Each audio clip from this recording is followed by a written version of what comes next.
Hello, today I'm going to talk about the axial and appendicular muscles. This would be a bit longer than the previous lectures I have done, but what I am going to do is not really talk about every muscle, but show you how to name the muscles.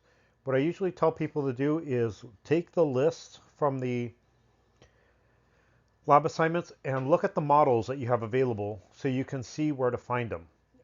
You may actually want to start by coloring in and answering the questions first, so when you get to the models, it makes it a lot easier to discover what you're actually looking at.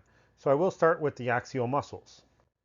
Now, before we actually talk about muscles, I should talk about some things that are common to muscles. One of them is muscles usually only pull in one direction because of their arrangement. Now, this is in a microscopic scale, and so as muscles have different shapes, they may actually be able to pull in different directions, but it's not going to be going in, it's not going to be pulling and pushing. It's really only going to be pulling. Now, when we look at the head muscles are divided into a couple of things. We have the muscles of facial expression and mastication.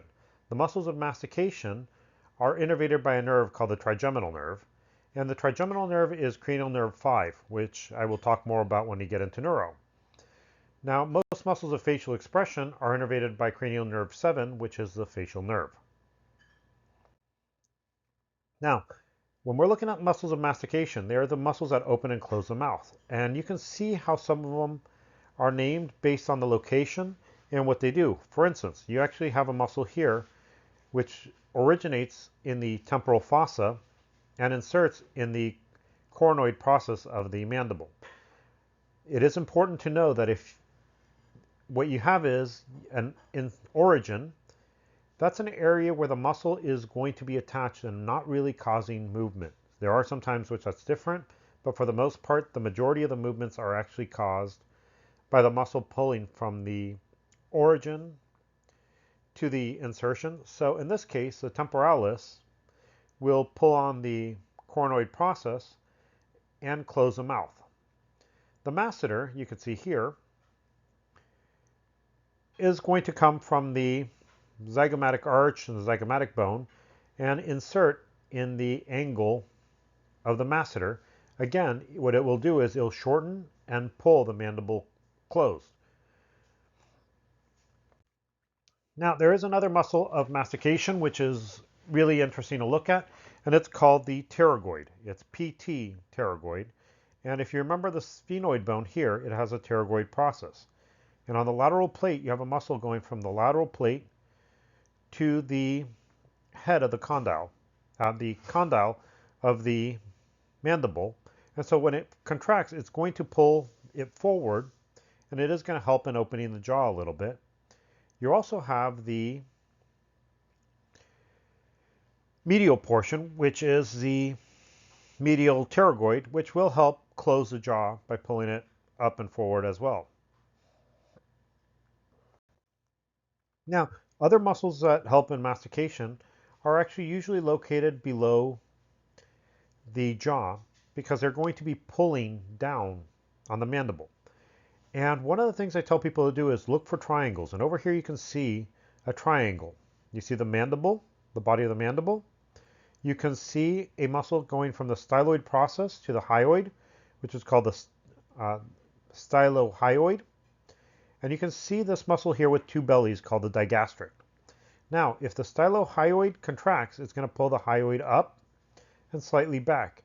If the digastric contracts, it will elevate the hyoid, and it can also aid in bringing the jaw down.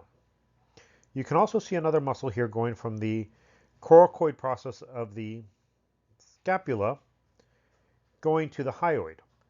This muscle here is called the omohyoid. Omo really means shoulder. Hyoid, again, hyoid bone. So if this muscle contracts, it will pull the hyoid bone down. And you can see the name of these: sternohyoid, sternum to the hyoid bone. The sternothyroid, from the sternum to the thyroid.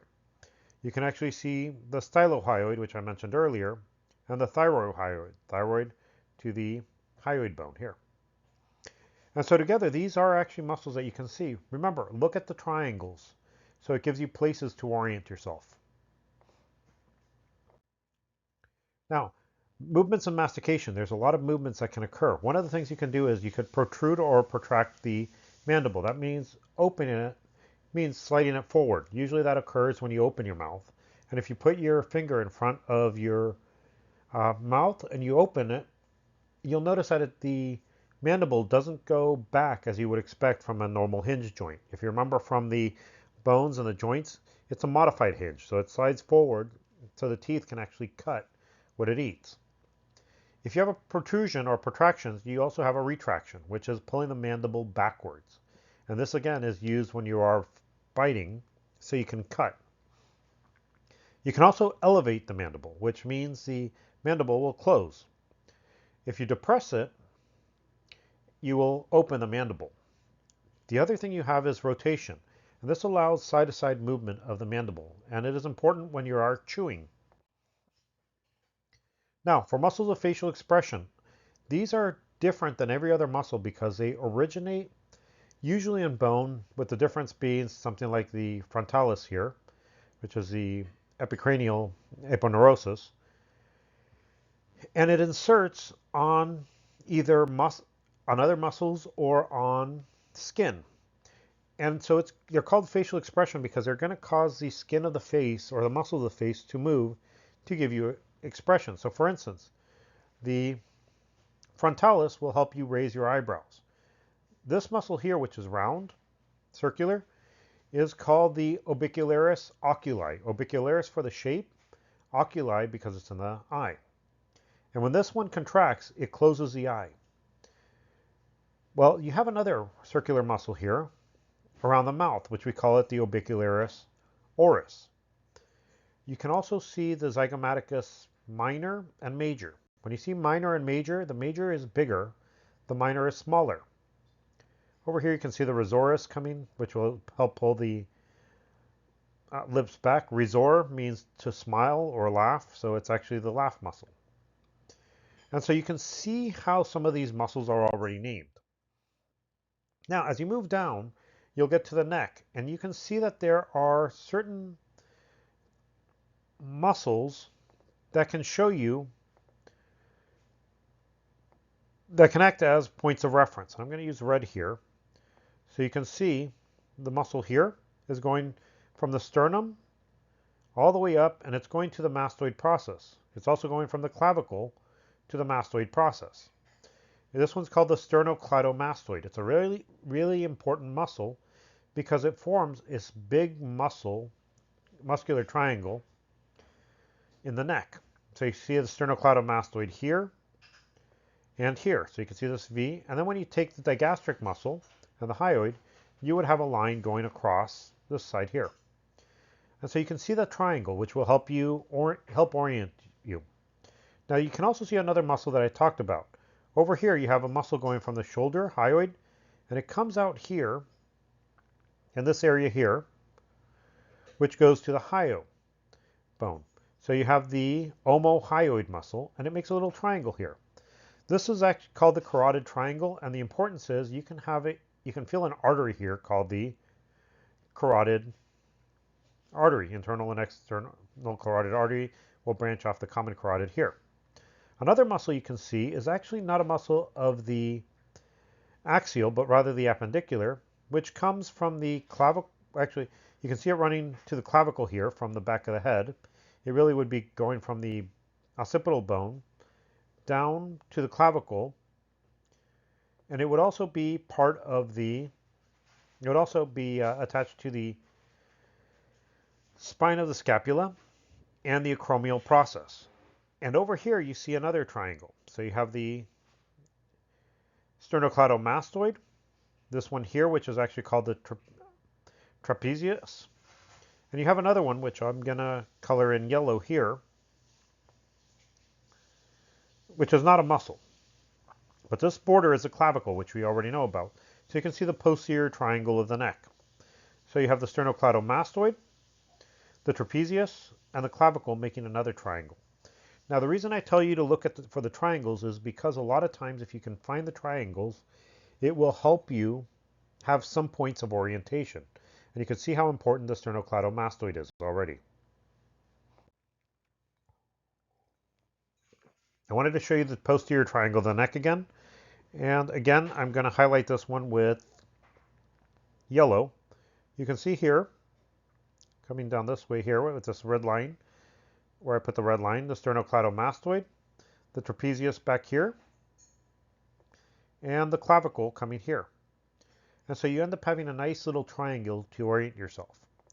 Now, as you look at the triangle, you'll actually notice that you have a muscle going from the shoulder. It's actually coming from the coracoid process. And you can see it go past the sternocleidomastoid to the hyoid. Hyoid would be over here. And this one is the omohyoid, which we mentioned earlier. Now, inside here, you can see three other muscles. And these three muscles are called the scalene muscles. You have the anterior, the posterior, and the middle scalenes, which are going to anterior, middle, and posterior scalenes here. And these are actually going to help you rotate your head around, just like the sternocleidomastoid. If you look at where the sternum and clavicle are, that's the origin. Its insertion is a mastoid process, and so it will pull so the head turns. It can also be used with both sides, so it pulls and makes you look up. Now, there are a lot of muscles in the back, and for the most part, the muscles of the axial system that are found in the back are usually referred to as erector spinae muscles, and you do have spinalis muscles, which if you think about it, spinalis is telling you it's by the spine. The longissimus is a long muscle. And you have the iliocostal, ilio for ilium, costal for ribs. So you have muscles going from the ilium to the rib, which would be your iliocostals, and they do go all the way up the top. And you do have muscles that are going to be long, so the longissimus muscles, and one that's going to go run with the spine, so the spinalis muscles. This picture actually shows it a little better. You do have multiformis muscles, but when you look at the erector spinae muscles here, you can see the one that runs with the spine is a spinalis. The one that runs all the way up to the base of the head is the longissimus. And you can see this one from the ilium going to the ribs is the iliocostal. You do have some rotators, which you can't see here, and you can see the multifidus muscle. As we look at the anterior, always go back and look at the muscles and structures you already know. So you can see the sternocleidomastoid, the trapezius, the clavicle. See it on the same side here, other side here. You can see the sternum, and you can see muscles here running from lateral superior down medial inferior. And these are called your external intercostals. They're the outside portion of the muscles that are found in your ribs. On the opposite side here, you can see muscles running at the opposite way, from superior medial to inferior lateral. And that's your internal intercostals. You can also see this really big white line, I'm going to highlight it in yellow, coming from the pubic symphysis all the way up to the sternum. The white line is called the linea alba. Alba means without pigment, linea means line. And it separates this muscle here, which goes from your pretty much your pubic bone to your lower ribs cage. And what it's going to do is it's going to pull and cause a flexion of the spine. Flexion is decreasing the angle, and so it's pulling down this way. So you have flexion, and extension would be going backwards. As this muscle runs straight, you can see the fibers running straight here. We call this muscle the rectus abdominis. You can see the rectus abdominis here. Now, just like the ribs had the internal and external intercostals, you can see the internal intercostals running pretty much superior lateral here to inferior medially here. You have a fascia here. Now, on the other side, they've removed the external obliques, and you can see these are going from inferior lateral and moving superior medially. And so just like the internal and intercostals, the internal obliques are going to run at these angles. Now, one thing I want you to remember is obliques are muscles that pull at an angle. So any muscle that pulls at an angle is usually an oblique muscle. If it's on the outside, it's an external oblique. If it's on the inside, it's the internal oblique. Now, while it's not here, you do have another muscle that runs transverse to the body, which is called the transverse abdominis. And this one will actually help you, well, all of them will help you compress the abdomen as well. Now, there is something clinical about the linea alba. When someone's pregnant, sometimes the linea alba will separate, and so it will allow pretty much the developing fetus to be seen on the outside. You'll see hands and stuff coming, pushing its way out. Now, that's all I'm going to talk about the appendicular. There's a lot more appendicular muscles. I will suggest that you take a look at them.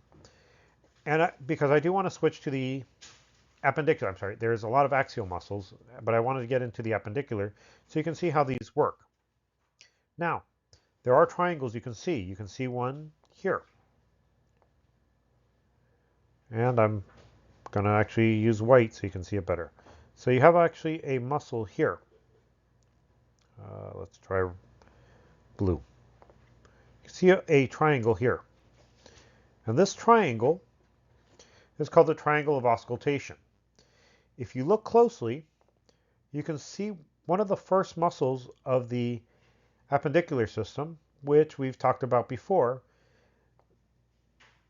called the trapezius. And the reason it's called trapezius is you have two trapezius, one on each side.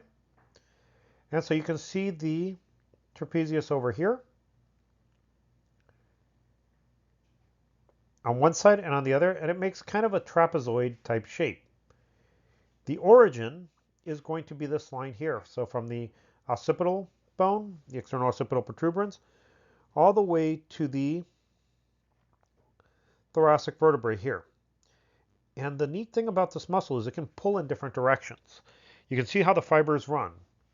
And so one of the things that happens is if you have these fibers from here to here pulling, the origin is here, the insertion is here, so it can actually pull the scapula up. You see the spine of the scapula here, and it will go around and also insert into the acromial end of the clavicle and the acromion as well. And so you can see how this muscle will pull the scapula up. Over here, you'll notice that these muscles are running on the opposite side. So they actually are going to pull, again, from the thoracic and cervical area down. So you're going to take the scapula and pull it down. Now, if both of the muscles are used, both sides, actually, there's actually three, there's a third one here. This one will pull up and back, this one will pull up, down and back, and this one will pull back.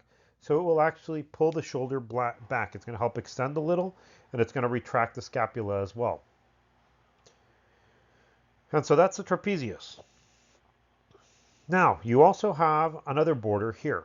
And you can see a muscle that comes from the lumbar area, and it's going to wrap around the shoulder. And what it's going to wrap around is it's going to go all the way and wrap around the front of the humerus. I'll show you that later. And this one many people have already talked about. It's called the latissimus dorsi. Dorsal for top, and latissimus is just the name of the muscle. And when this one pulls down, it's going to pull the humerus a bit more forward and help rotate it medially. And so that's actually the latissimus dorsi that you can see there. Now, moving back to the front. Again, remember your clavicle, your sternocleidomastoid, and you can see this big muscle from the sternum and the ribs here coming up to insert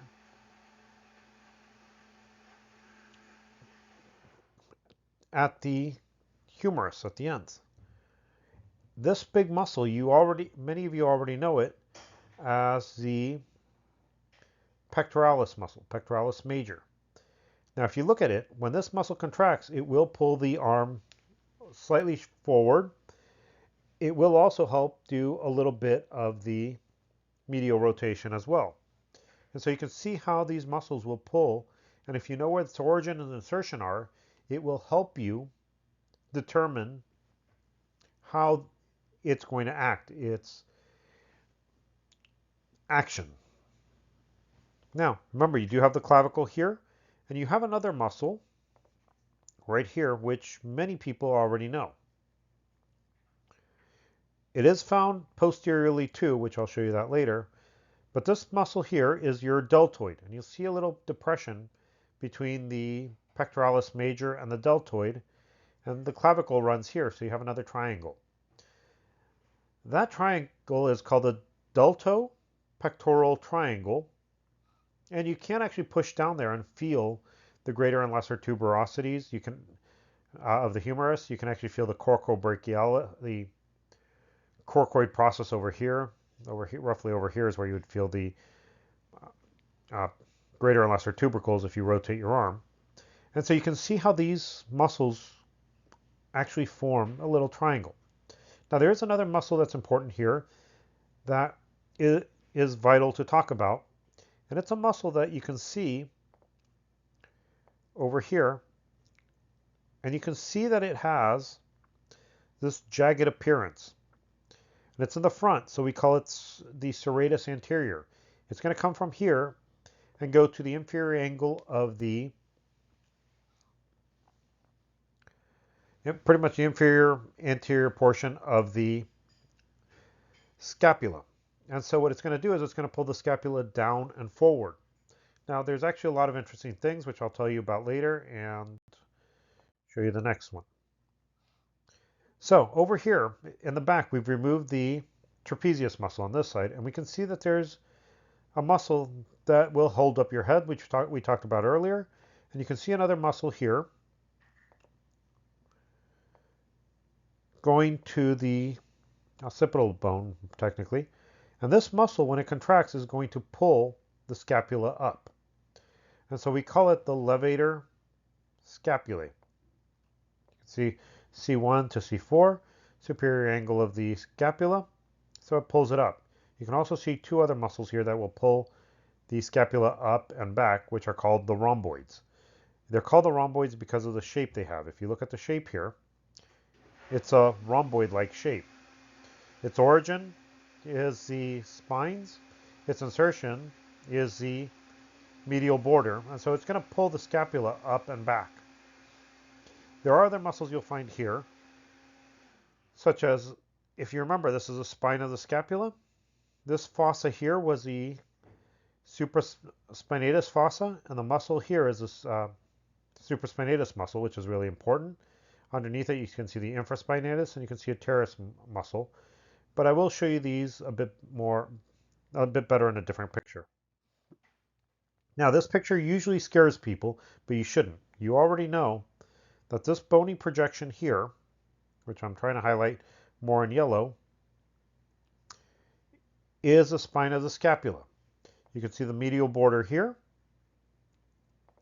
the spine here, medial border, and you can see the supraspinatus here. And it's going to go to the greater tubercle. You can see the infraspinatus here, this entire thing, and it's also going to go to the greater tubercle. And then you have this little muscle here, which is called the, let me highlight it so you can see what I'm talking about. This muscle here is called the teres minor. You do have a teres major, which you can see over here, but the important one is a teres minor. Now underneath it you have the subscapularis. The reason those are important is because they form the rotator cuff. So you can see the teres major is over here, not part of the rotator cuff. The rotator cuff muscles are the supraspinatus, the infraspinatus, the teres minor, and the subscapularis. So the rotator cuff sits inside four muscles, And I would tell you to put a capital S, capital I, lowercase t, and a capital S again. So you know supraspinatus, infraspinatus, teres minor. On the opposite end, you'd have the subscapularis. And the reason you want a little t is to remind you that it's the teres minor that you really want to pay attention to when you're dealing with the rotator cuff. Over here, you can see the subscapular fossa. You can see the subscapularis here. And right here, you can see the muscle that's not part of the rotator cuff called the teres major. Remember, the 4 rotator cuffs muscles are supraspinatus, infraspinatus, teres minor, and the subscapularis. Now, know your words. One of the big things I would tell you is understand that brachii usually refers to the upper arm, this area up here. And so usually when you see brachii, it's going to refer to the humeral area. Brazo, bra, is Spanish for arm. So this area is your brachial area, the arm area. And there's actually some other words that are important to know. For instance, bi means 2. Tri means 3. Seps means heads, which really are origins. And then you have the cubital and antecubital fossa. One thing you'll notice, ante, ante, is anterior. The cubit is actually a area of the forearm, which you'll see in a little bit. So, first I want to talk about the flexors of the arms. The one thing I would tell you is if you put yourself in an anatomical position, the trunk and the arms, the flexors, tend to be found in the anterior area. The extensors will be posterior.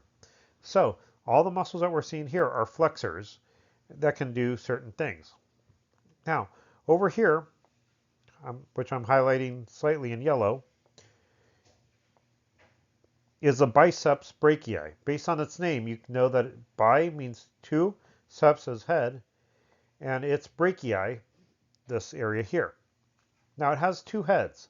One of them is called the long head, and one of them is called the short head. And I mix these 2 things. The coracoid process should be the short head, and the long head should be the glenohumeral tuberosity. This slide is off. But it is going to insert on the radius, pretty much on the radial tuberosity. And when it contracts, if you take your hand, it will flex your elbow, but it'll also start pronating your hand. Pronating is taking your hands and making it so the palms point downward. So it can help start pronation. Underneath the biceps brachii, you have another muscle called the brachialis. Again, you'll notice brachii, meaning arm. This one's underneath the biceps brachii, which you can see a little bit here and a lot over here. And it is actually going to insert in the ulna, and it's going to allow you to flex your arm. It's actually going to be more of a flexor than the biceps brachii.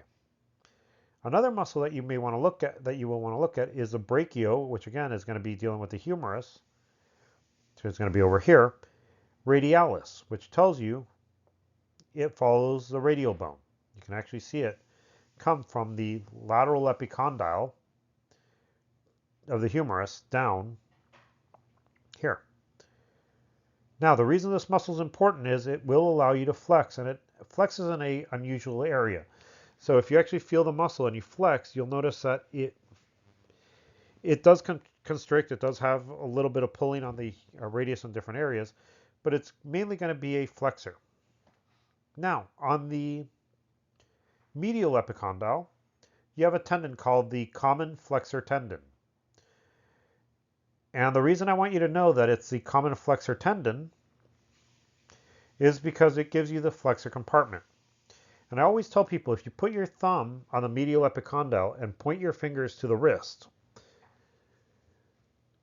you can actually see how the 4 muscles that first come off the common flexor tendon run. You have one that comes from the medial epicondyle and comes around to insert on the radius on the other side. And if you contract that one, it will pull your arm so the palm goes from facing anteriorly to posterior. That motion is called pronation. So that muscle is called the pronator teres, which means round. So you have the pronator teres here. Next to it, you see a muscle going from the medial epicondyle to the wrist here. If you remember, wrists, the bones of the wrist collectively are called the carpi. So the muscle that you're actually seeing going from the medial epicondyle to the carpi tends to follow the radius here.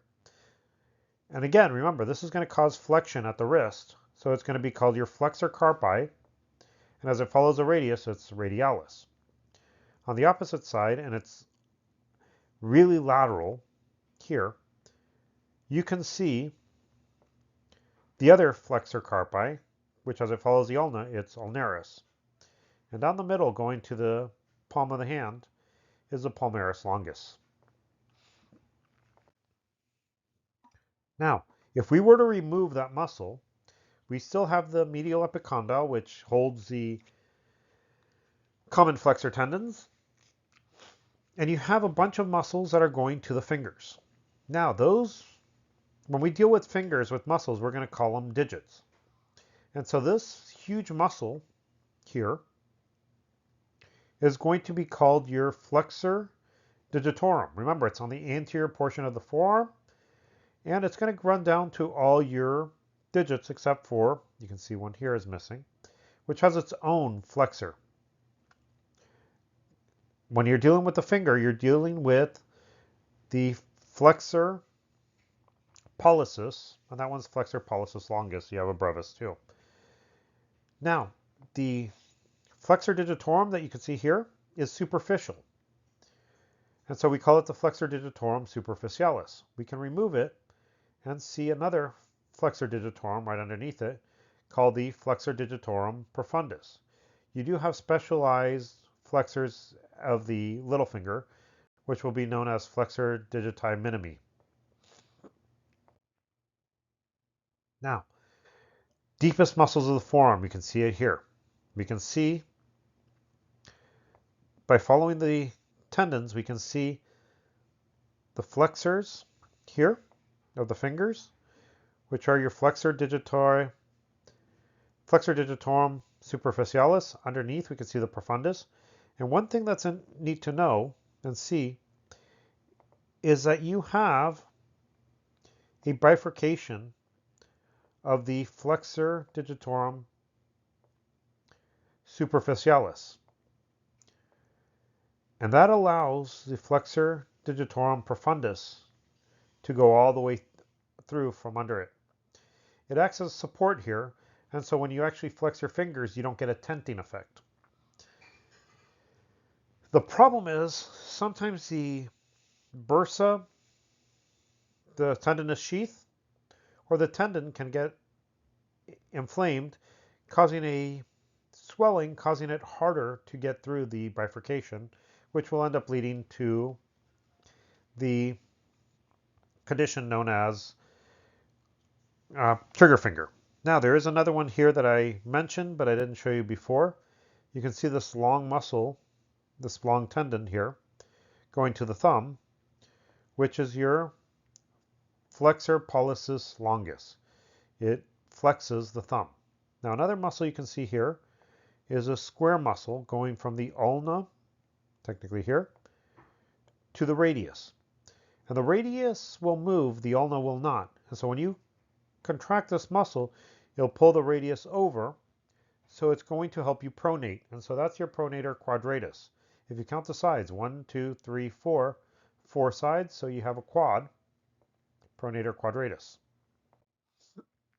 Now, what extends the muscles? Well, here's one muscle we already talked about, which we saw in the anterior portion, which is a deltoid. Now that we're seeing it, here we can actually talk about how it can pull the shoulder from pretty much from the clavicle and the acromion to the deltoid tuberosity and cause you to flex it and pull the arm up and forward. If you do the back portion, you can actually extend the shoulder backwards. And if you do both of them, you can pull the arm up this way, which is your abduction. Abduction, to pull away. Now, besides that, we can see a muscle here that has 3 heads. One here, and one here. As it has 3 heads, we call it the triceps. It does have a lateral head, it has a long head, and it has a medial head. The lateral head pretty much goes to the superior lateral margin. Well, it starts there. The long head will go to the infraglenoid tubercle, and the medial head will go to the pretty much inferior of the radial groove, which is on the humerus here. It's called the medial because it's medial. It's called the lateral because it's lateral, and it's called the long because it's the longest. All of them are going to insert on the olecranon, which means the olecranon down here is going to be pulled to cause an extension. Now there's another muscle here you can see, which is kind of a cone-shaped muscle here. And we're going to call that one the anconeus. And it is going to pull, again, the olecranon and the ulnar shaft to help you extend the elbow. Again, remember, the back of the hand, the back of the arm, those are going to be your extensors. So we can actually see some of these extensors are going to come down to the carpal area. You can see these here. And so these are your extensor carpi. As this is a thumb, this would be the extensor carpi radialis. You can see the extensor carpi radialis. You do have a longus, which is longer, and you have a brevis, which is shorter, brief. On the opposite side, you have extensors that are going to go to the ulna, and so they're going to be the extensor carpi ulnaris. You also have the antagonistic muscle of the pronators, which is a supinator. You can see it on the lateral epicondyle, and it will be coming to the radius here. So in anatomical position, it can seem really close. When it is in a pronation, it will pull the radius so it can go back to supination. Thus the name, supinator. We also can see extensor digiti minimi. What it means is you have a special extensor just for the little finger. So you can extend the little finger. You do have another extensor that's just for the index finger, so the extensor digiti indices. And you have a really long one here, which extends the thumb. Again, pollicis is thumb, so extensor pollicis longus is going to be this long one here, which extends the thumb. It goes to the pretty much the tip of the distal phalanx. Now, you also have 2 movements you can actually do with the thumb. You can actually flex, extend, and you have a third one, which is pull it away from the palm. You actually do have a couple that can pull the little finger away from the palm, which I'll show you later. But that's the abductors. If you notice, abduct to pull away. And over here, you can see a long ligament. Let me try this instead. You can see a long ligament coming over here to help adduct. So the long one is called the adductor pollicis longus. You do have a brevis right next to it here, which you can barely see. You can see them both together. So brevis only comes to about the first metacarpal. Now, in some people, you can really see the extensor pollicis longus and the abductor pollicis longus, and together it makes what's called the anatomical snuff box. If you notice, both of them are long, long and long. You have the extensor pollicis longus, which is going to be a little more lateral, a little more anterior, and you have the adductor pollicis longus is going to be a little more lateral, and the extensor pollicis longus is going to be a little more medial on the back of the hand, and it's also going to run all the way to the distal phalanx. Now you do also have what are called thenar muscles, and the thenar muscles are specialized muscles to mainly move the thumb and the small finger. you do have other things you can do. So if you look here, pollicis, anytime you see that, you're going to be dealing with the thumb. And so let's think about the abductor pollicis brevis. Brevis tells you it's a smaller one, and you can see it starts in the proximal carpals, and it inserts in the first proximal phalanx, and that's going to help abduct the thumb, pull it away. You also have a flexor pollicis brevis, again, from the carpals to the proximal phalanx, and so it's going to help flex the thumb. So it's flexor pollicis brevis because it's a brief one. And you have the adductor pollicis brevis, you can see. You also have another one that goes from the trapezius to the first phalanx, and what that's going to do is it's going to pull the thumb across the palm, which is the opponent's movement, and so they call it opponency pollicis. Now on the other side we have the hypothenar. Hypo means below or lower, thenar. So that if you look at your hand, you'll notice that the area of the palm where the thumb comes in has a big mound, and that's the thenar eminence. The hypothenar eminence is on the other side with the little finger, and it's bigger than most of the palm, but not as big as the thumb. And you'll notice all of them have the name digiti minimi. Digiti means finger, minimi means small. So if you think about it, the abductor digiti minimis is going to come from the carpal, and it's going to help pull the finger in. The abductor is going to help pull the finger out, and you can actually feel it on the edge of your palm. You can see the flexor digiti minimi, which is going to help flex the small digit. It's the smallest one, so it's a flexor digiti minimi. And then you also have the opponens digiti minimi, which again, it helps you bring your finger up and closer to the thumb. So if you take your thumb and your pinky and you touch them, you're using the two opponens muscles. And now we move to the femoral triangle. Femoral triangle is really important to know because it gives you major points of orientation.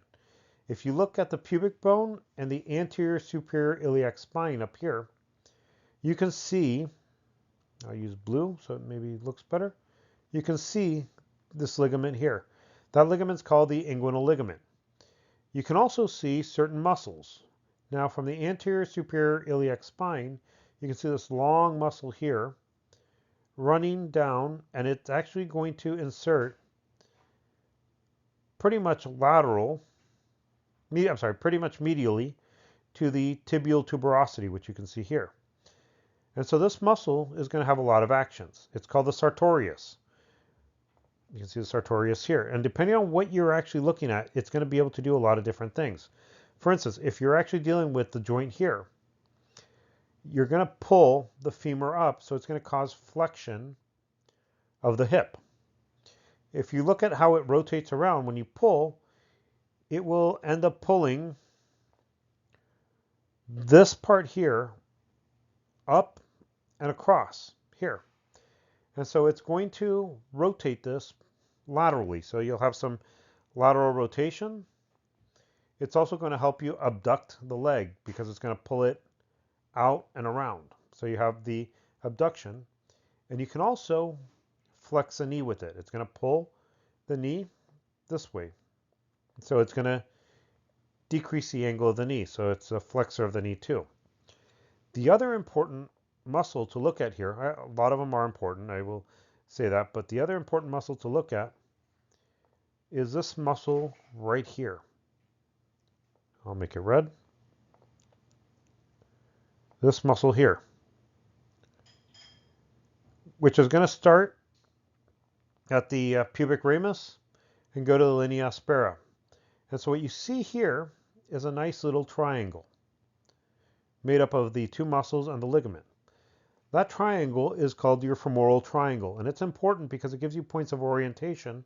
And when you go into blood vessels, you can actually find the femoral artery and vein here. You can also find the femoral nerve over here. And so it's a nice place to look at so you can see where you are, and you can actually use it for points of reference. As the name implies, it's an adductor. AD means to bring together. So the adductor longus is going to bring the legs together. It also can be used for flexion here at the hip, and it can also be used to medially rotate the leg. And you can use those a lot of times when you're actually doing special movements that require a lot of force. Inside here, you can see other muscles. You can see this muscle here, which is called the pectineus, and this one here called the iliopsoas, which I'll talk about later. But the ones that you really should know before you even look at models is the adductor longus and the sartorius. So you can see the adductor longus here, the sartorius here, and the inguinal ligament here. And inside, you can see the pectineus over here, which originates at the superior pubic ramus and goes to the pretty much the pectineal line of the femur, and so it will actually help pull the leg here. It is going to be one of the adductors, and it is going to help flex the hip. The other one is called the iliopsoas, and if you notice the name, ilio is for the iliac. Psoas, there's a big muscle called the psoas major, and it's going to fuse and go to the femur, technically the lesser trochanter of the femur down here, and what it will do is it'll flex the hip. It's coming from the iliac fossa, way up here, and the transverse process of the thoracic number 12, all the lumbar up to 5. And what it will do is it will actually help flex the hip, gives you a lot of strength. It can also be used to pretty much pull on the back. Now, once you have that triangle, the adductor longus, the sartorius, and the inguinal ligament, you can go opposite of it. And you can see a muscle running medial here, all the way down. And I want you to think of a brachial stancer, because this is a muscle that can help flex, it can help adduct a little bit, and it can help medially rotate. And it's called the gracialis. You can see it here. It goes from the pubic ramus all the way to the medial epicondyle of the tibia, the tibial condyle. Another one you can see, but this one just barely, is right between the gracialis and the adductor longus. Now this is adductor magnus here, but you can barely see it. I'm going to see, maybe red will show up a little better. You can barely see this muscle here. It's huge. You can see part of it here. It goes under the gracialis to help adduct the thigh. It's the biggest one, so it's called the adductor magnus. And you can see, based on where it's actually coming from, the inferior pubic ramus, and going to the linea aspera and the adductor tubercle, that it's going to actually pull, giving you the adduction. It's going to help you flex the hip a little. It's going to help a little bit on extension, depending on what other muscles are you're being used. And you can actually end up using it for medial rotation of the hip as well. And so those are the muscles you can see medial here. Lateral, you have this big straight muscle. Anytime you have a straight muscle, we're going to call it rectus. And as this rectus muscle is in the femur, we call it the rectus femoris. It makes up part of the quadriceps muscle group. So this is one. You have a muscle that makes a V, 3 muscles, one here, and one underneath. And these V muscles are the vastus muscles. So you have the one on the medial side, so it's a vastus medialis, one on the lateral side, vastus lateralis, and one underneath the rectus femoris, which is a vastus intermedius. All of them are going to come and insert on the tibial tuberosity. So all these muscles are going to help you extend the knee. Besides that, you also have a little muscle up here, which is attached to a really long tendinous tendon here. This tendon is called also the iliotibial band or iliotibial tract. It's called that because it goes from the ilium to the tibia, and you have a little muscle here pulling on that fascia. And so what we call it is a tensor fascia latae. Now, we talked about the femoral triangle. I mentioned the rectus femoris, the vastus medialis, vastus lateralis, and vastus intermedius is underneath. So let's look at the back. Now, if the muscles in the front of the hip flexed and adducted, the muscles here are going to extend and abduct. They're going to help pull the leg away from the midline, abduction. These are going to be your gluteal muscles. And the big gluteus muscle that you see here is a gluteus maximus. Maximus means big, so gluteus maximus means the biggest gluteal. You then have a little muscle you can see here. It's not little, but it's smaller than the gluteus maximus, called the gluteus medius. This one is easy to see, and it's just underneath the gluteus maximus. You can see this part of the tensor fascia lata here, which is part of the gluteal region because of the way it acts. Now, if we are to remove the gluteus maximus, we can see the gluteus medius, and we can see part of the gluteus minimus here, very hard. We can also see this big muscle here called the piriformis. The piriformis is important because there's a nerve that actually runs here, and if the piriformis gets too big, it can compress a nerve, causing sciatica, the symptoms of sciatica. And so the piriformis is actually an important muscle to look at. You do have the superior gemellus, obturator internus, and an inferior gemellus. These gemella are the twins. So you have a twin on top, a twin on the bottom, and you have the obturators here. And this one's actually called the quadriceps femoris. I'm sorry, not quadriceps. This is actually called the femoris quadratus. So we can see the gluteus maximus, the medius, and we can see part of the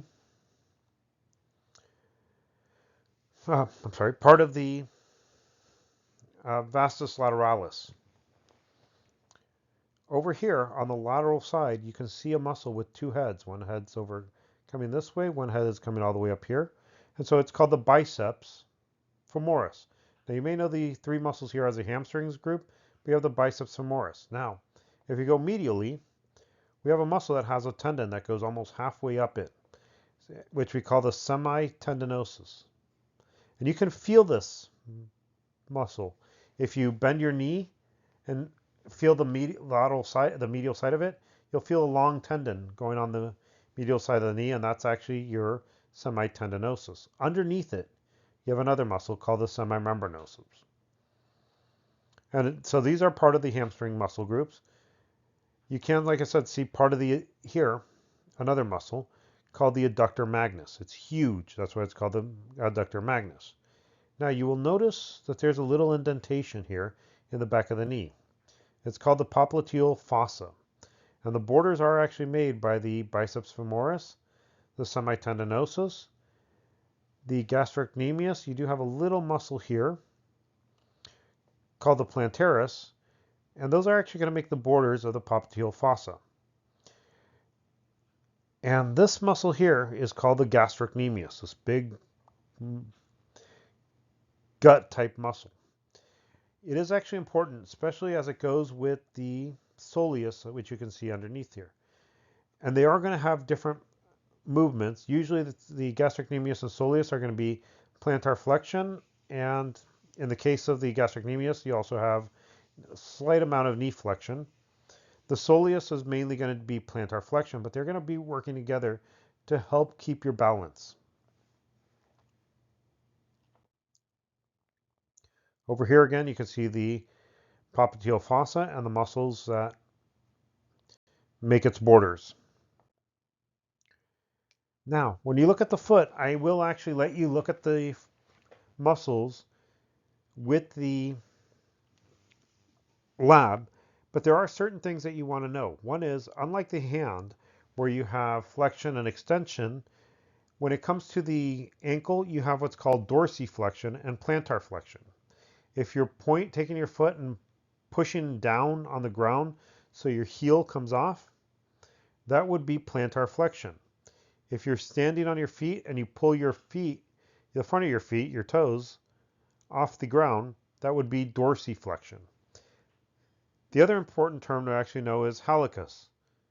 Hallucis will refer to the big toe. And so when you look at the muscles of the feet, it is important to look at this terminology.